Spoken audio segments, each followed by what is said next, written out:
When words fall short, when hope feels thin, listen close, let music begin.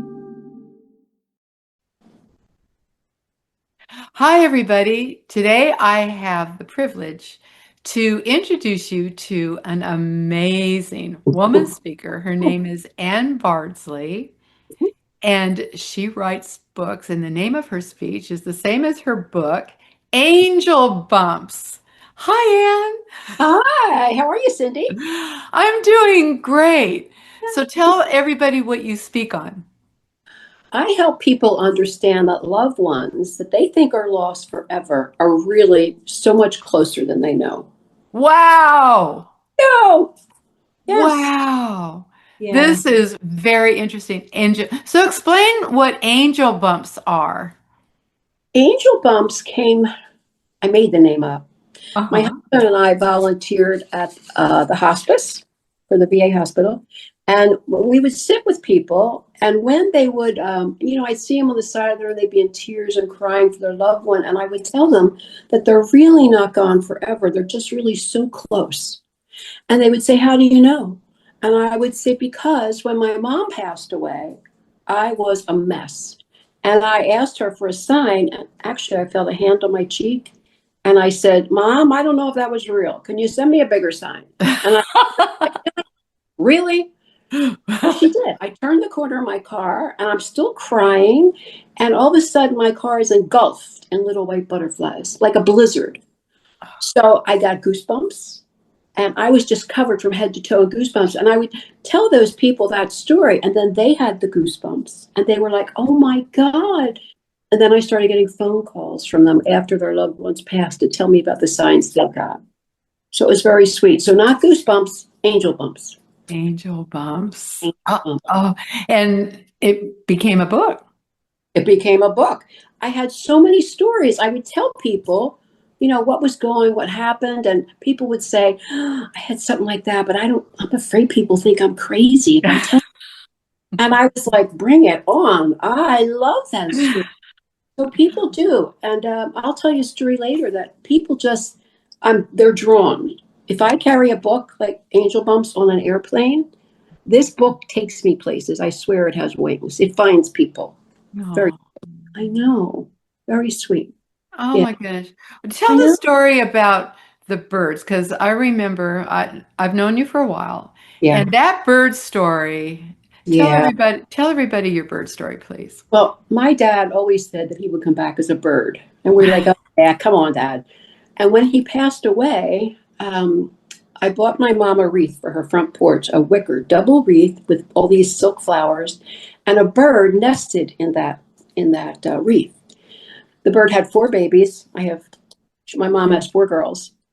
And my mother's porch is so busy, no bird in their right mind would build something there because it was so much. But the bird stayed until the babies hatched and everything. So that was always my sign. I thought, "Oh my God, he's really coming back. He's still watching over us." And it was my dad's birthday. And it was the first anniversary of after he passed. And I always bought him a spring jacket for his birthday. And I had written a story about him to send in when I was a little kid. He set our whole house up like it was going to be, it was Christmas time, and he found an elf on the side of the road and he brought it home. And the house was there were footprints, and it was like, "Oh my God, we had an elf." And I said, "You can wake me up, Dad." He's like, "The elf kissed you, shook you." I was like, "Oh my God, I've been kissed by an elf." So I wrote a story in a contest. And so my dad's birthday, I leave the house, I walk down to the mailbox without three kids hanging on my leg, which in itself was huge. And I get walking down, and this bird is like buzzing my head, and I can feel its wings on my cheek. And I'm like, "What the, you know?" I thought I was ruining a nest somewhere or something. So I get to the mailbox, take all the crap out of it. And the bird comes and sits on the mailbox and looks at me and does this, cocks its head, chirp, chirp, chirp, chirp, chirp. And I'm thinking, like, this can't be. So I open the mailbox again, thinking, did I miss something? And I reach in and I pull out, and there's the letter that I had won the contest with my dad's story. And that happened on his birthday. Oh my gosh. See, now I have goosebumps telling you. So I feel like he heard us up there. I feel he's like saying, good job. Tell that story. The angel bumps. The angel bumps. And then yes. you wrote a sequel too, didn't you? I did. I got so many stories from people. I put together, there's about 50 or so stories in this one too, called Heartstrings from Heaven. Aw. And this has, oh my gosh, I have a lot of professionals who added to that. I have Irma Bombeck people in there. But Uh-huh. I mean, every time I turn around, someone has a story for me. Oh yeah. And some of them are just so funny. They're so unique to the person. Yeah. Like you can't make them up. And honestly, you can't miss them if you're that person. So Yeah. that's what I want people to watch out for. Because signs are coming. And if you're running 1,000,000 miles an hour and a little something happens, you could miss it. Yes. Yes. So slow down, people. I say that to them, and I'm a And mess. there's no such thing as a coincidence. Oh my God, Cindy, you want another story that made me cry? Of course. Well, you know, I was going to ask you, Yes. is there somebody that came to you that actually made you cry? Yes. And you were able to share this in your work? Actually, God did this. This was a God moment. I missed Okay. a flight. I missed a flight. I never miss flights. I missed the damn flight. It was 6 a.m, and I'm a mess because I think my kids are going to put me in a home because I screwed this up again. The woman at the counter says, "No, there's another one leaving in 20 minutes. Quick!" So I run down. I had the last seat on the plane is with a woman, and she had a teenage daughter with her. The woman, and I sit down like, oh, I said, "I'm so sorry." Oh, and so I always ask, where's your flight going? Are you on vacation? And she said to me, "No, I'm actually going to my son's funeral." And I was like, "No, I know why I missed the flight, right?" So I gave her this book, The Angel Bumps, and we talked about her son. And I said, he's not gone. You will get so many signs from him. I know. And she says, well, I'm supposed to do his eulogy tomorrow. My goosebumps. She's listening too. I'm telling you. I just lost my train of thought. But So you had the eulogy. the eulogy. She said, I can't do it. I just can't do it. But I really want to honor my son.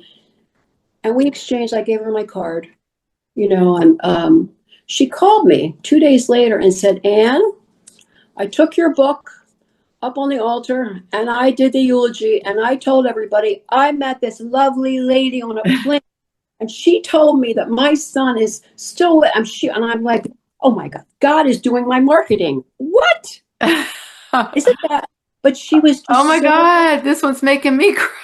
She made me cry because it was the Oh my gosh. It was the whole God moment. A bird flew by my patio door as I said that. It was the whole God moment, how that chain happened, the timing. I couldn't make that happen myself.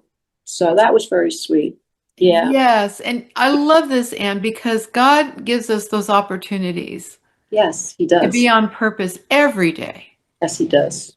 Every day. And Yeah. right now you are sharing this with people who need to hear it.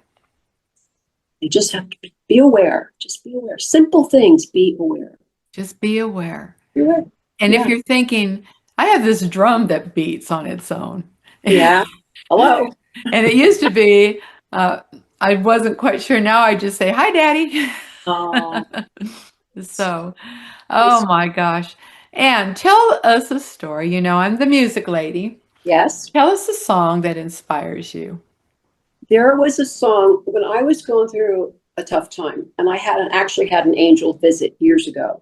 And what sparked it in me was I heard the song by Alabama, Angels Among Us. Oh, yeah. And I remember driving in tears in my car saying, come on, God, I need an angel.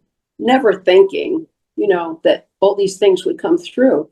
But I was blessed which is so weird because I'm such a crybaby. And God's sending me all these emotional things. And I'm like, what? So it seemed so natural to me all of a sudden. The songwriter is a friend of mine. The songwriter. You don't want me to Becky Hobbs. You. Yes. Yeah, Becky Hobbs. She was one of the songwriters on that. It was her idea. Beautiful song. I know. My kids know it. This was back in the days of CDs. I wore out 3 CDs. My entire family knew it. Everybody sang angels among us and down to It's us a from great song. somewhere up above. Yes, It's a great song. it's a beautiful song. Well, and you are going to change many people's lives. I hope so. And the older that we get and the closer that we get to more years behind us than ahead of us, Yeah. these kind of messages are important. Yeah. And in fact, I tell my grandparent or my grandchildren all the time. I say, if Nana ever goes away, Uh-huh. I'll always be with you. I Yeah. always tell them that. So, Yeah. My well, grand thank you. Can I Yeah, tell you, my grandson of said, course. Yeah. Gigi, when you die, how am I going to call you? And I said, you don't have to. I'm just going to whisper right in your ear and we can talk. Oh, You know, that made me cry.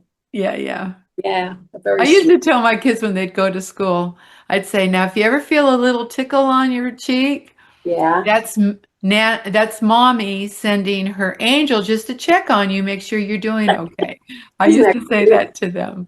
Oh, very sweet. Very. Okay. Thank you, Anne. This has Thank been you, great. Cindy. Thank Oh, you. okay. Thank you. All right. We'll All talk. right.